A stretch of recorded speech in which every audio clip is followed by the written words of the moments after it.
Presenting Dayak Nisha Network, channel of traditional culture and customs of Borneo. Salah satu bukti sejarah kerajaan tua di Kalimantan, tepatnya di Kalimantan Barat, ialah adanya sebuah kerajaan kuno yang diperkirakan berdiri sekitar tahun 800 Masehi oleh seorang yang berasal dari keturunan bangsawan Sriwijaya, yaitu Maniaka, yang disebut juga Sang Maniaka. Pada awalnya pusat pemerintahan di wilayah Pancur Sambore dan Tanjung Poring, daerah hulu Sungai Krio, di wilayah yang kini dikenal sebagai wilayah Kabupaten Ketapang, Kalimantan Barat, dan sekarang termasuk ke wilayah Desa Menyumbung, Kecamatan Hulu Sungai.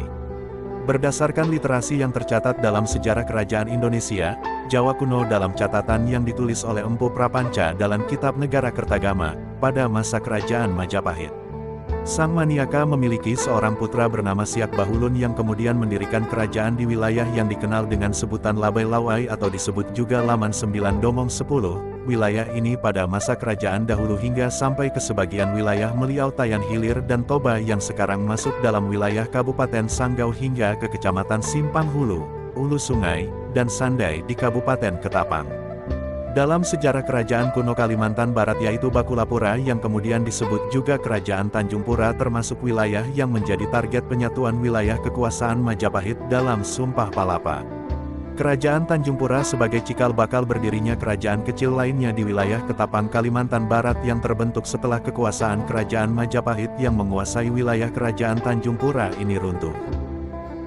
Salah satunya ialah Kerajaan Ulu Aik. Kerajaan ini diyakini sebagai merupakan pecahan dan penerus Kerajaan Tanjung Pura kuno yang didirikan oleh Sang Maniaka.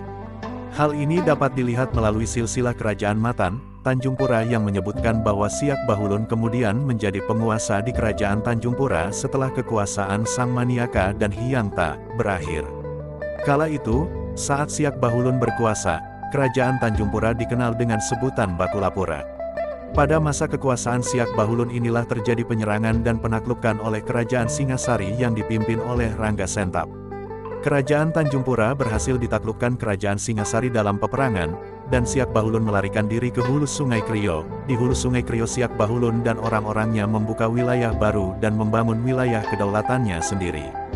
Raja Siak Bahulun yang kala itu telah mendirikan wilayah baru tidak memiliki anak keturunan dan mengangkat anak, diantaranya diberi nama Karamuning dan Karamuna, yang selanjutnya dari kedua anak angkat Siak Bahulun ini menurunkan anak-anak yang menjadi raja-raja di wilayah Labai Lawai, seperti Dayang Putung dan Putri Junjung Buih yang menikah dengan bangsawan Kerajaan Majapahit bernama Prabu Jaya atau Brawijaya yang kemudian menurunkan anak keturunan yang kemudian dijadikan raja-raja di wilayah Kerajaan Tanjung Pura dahulu.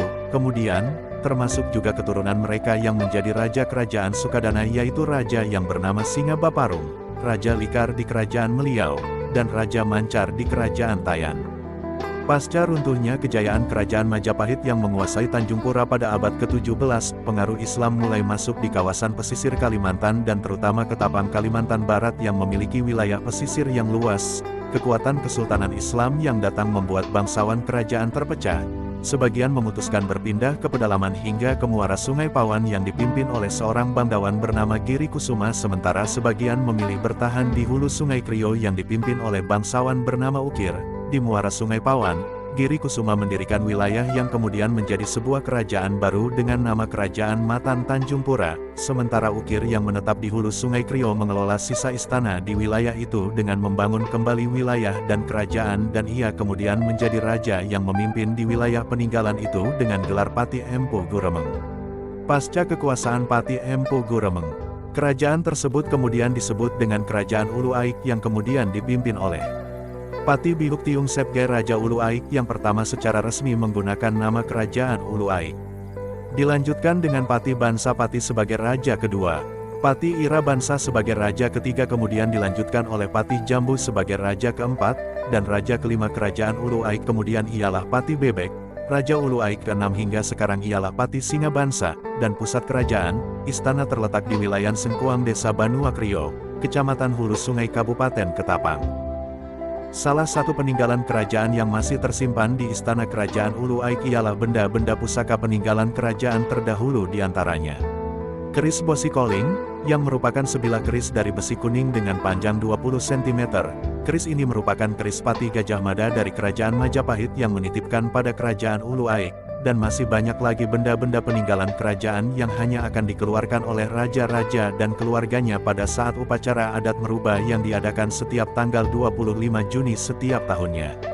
Meruba ialah upacara adat untuk membersihkan benda-benda pusaka peninggalan kerajaan Ulu Aik, yang akan menampilkan benda pusaka utama seperti keris Bosi Koling yang didampingi 9 pusaka lainnya seperti diantaranya jangka damar, piring pemali, dan lain-lainnya. Kini situs Kerajaan Ulu Aik dijadikan rumah budaya dan warisan adat yang terus dilestarikan sebagai penghormatan pada adat dan kebudayaan lokal Kalimantan Barat, dengan dibangunnya Balai Kepatihan oleh pemerintah bersama masyarakat adat, agar dapat lebih memudahkan generasi penerus untuk dapat mempelajari dan memahami sejarah budaya bangsa serta keteladanan adat dan budaya.